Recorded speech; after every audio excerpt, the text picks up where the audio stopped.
E aí pessoal, bem-vindos ao canal Pensar Não Dói. No dia de hoje vamos falar um pouquinho sobre o existencialismo e sobre o seu principal pensador, Jean-Paul Sartre, o popstar de todos os filósofos, o primeiro popstar dos filósofos, né? A gente já vai falar um pouquinho disso.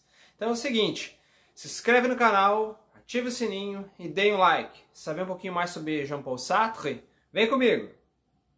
Então, a partir de agora, bem-vindos ao canal Pensar Não Dói.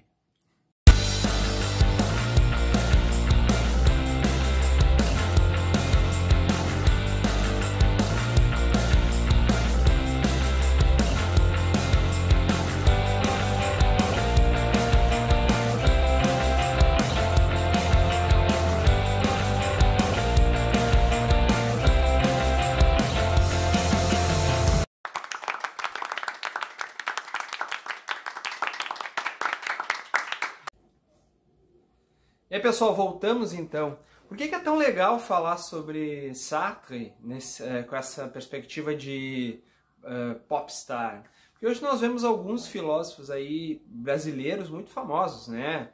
O Cortella, o Clóvis de Barros Filho, o Pondé, o Leandro Carnal, e acho tão legal ter pensadores na mídia aí sempre falando em programas de TV, com livros best-sellers sendo vendidos.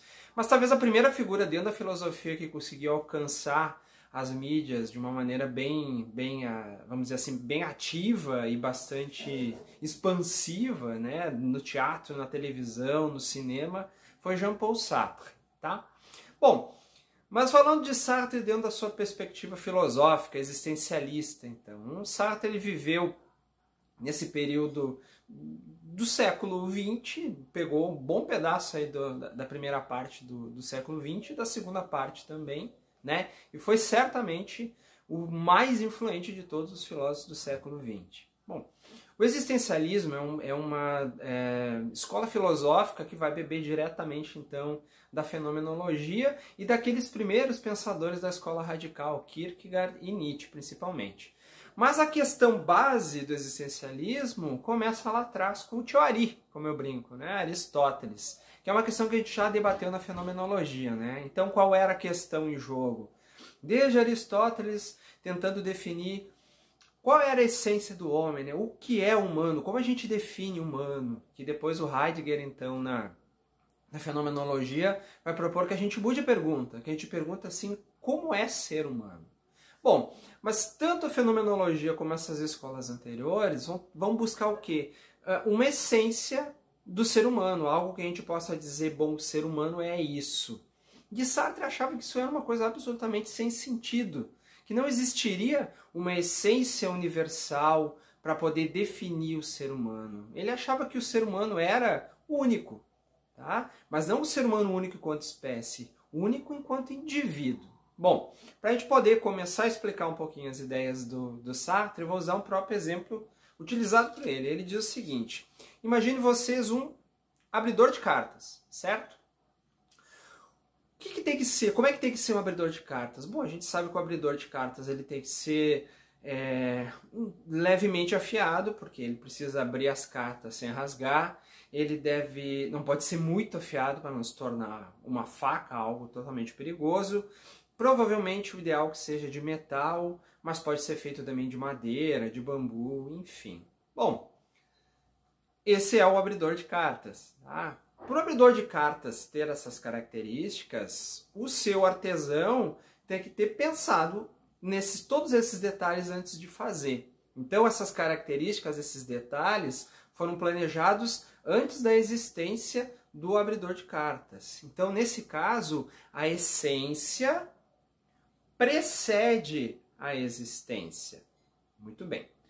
Só que o ser humano não é um abridor de cartas. Tá? Se nós formos pensar nos animais, eles também vão seguir uma linha parecida. Por exemplo, um porco.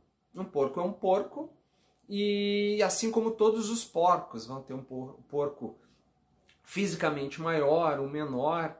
A gente pode até se apegar e criar uma relação com esse porco, mas na essência o porco vai ser um porco. Tá? Mas Sartre considerava que o ser humano ele era totalmente único, ele era muito diferente de uma pedra, de uma planta, de um abridor de cartas ou de qualquer outro animal, mesmo os mamíferos, porque o ser humano ele tinha a capacidade de escrever a própria história.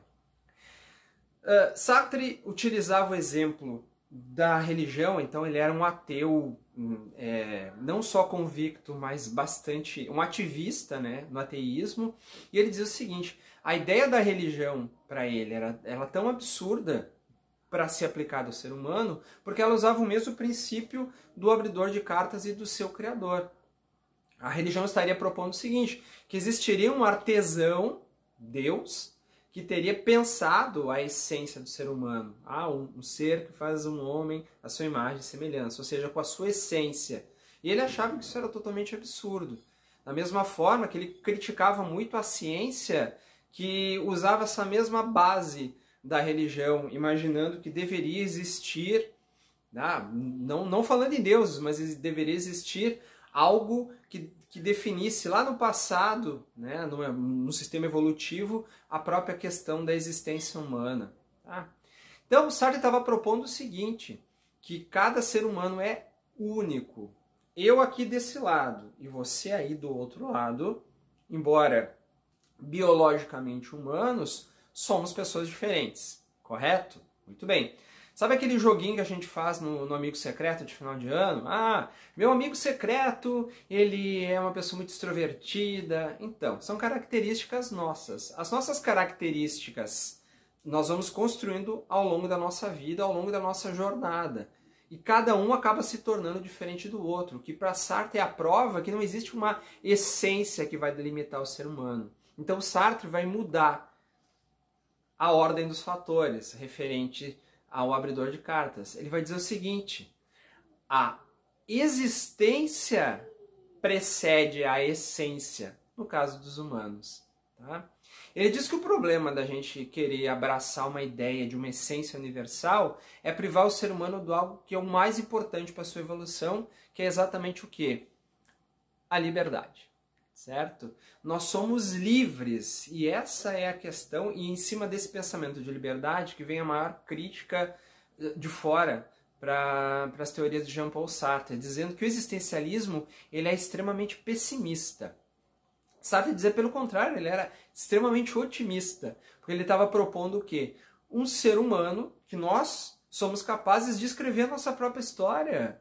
Nós não nascemos prontos, limitados. Ele vai dizer o seguinte: bom, se eu quiser ser um filósofo, eu vou atrás. Eu me identifiquei com a ideia da filosofia, vou estudar e vou me tornar um filósofo. É uma escolha que eu faço. Agora, se no meio do caminho, ou depois de ter me tornado filósofo, eu querer estudar para medicina, eu vou lá atrás e vou reescrever a minha jornada o tempo inteiro.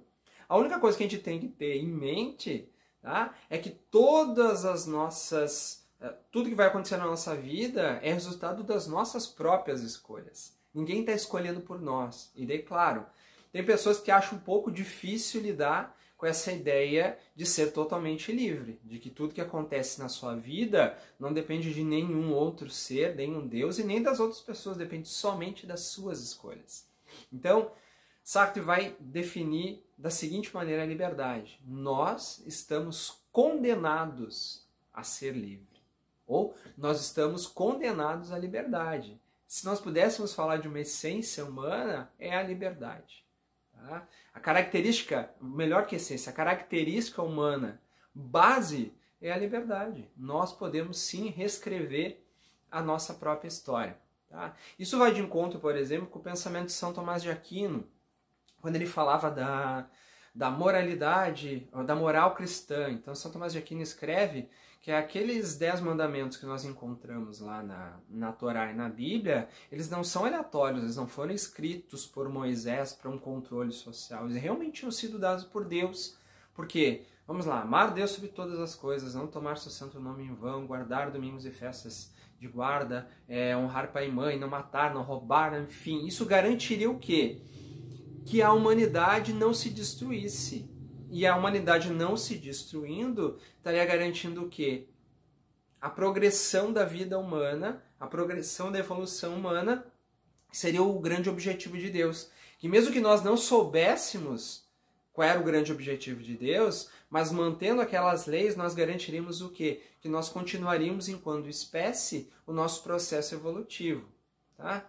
Sartre vai dizer o seguinte: não existindo Deus, nós não precisamos mais aceitar que existem regras de fora que façam uma coerção sobre a nossa própria existência. Ninguém está moldando. Então pensa o seguinte: isso é ilusório, ninguém está moldando o nosso modo de ser. Tá? Se eu escolho viver dessa maneira, nessa regra, também foi uma escolha minha. Ah, tá, mas eu sou cristão ou eu sou de qualquer outra religião e vou seguir os ditames daquela religião que dizem, por exemplo, que eu não posso beber nada de álcool. Tá? Provavelmente o que vai acontecer, talvez eu não viva tão feliz, mas eu vou viver um pouco mais.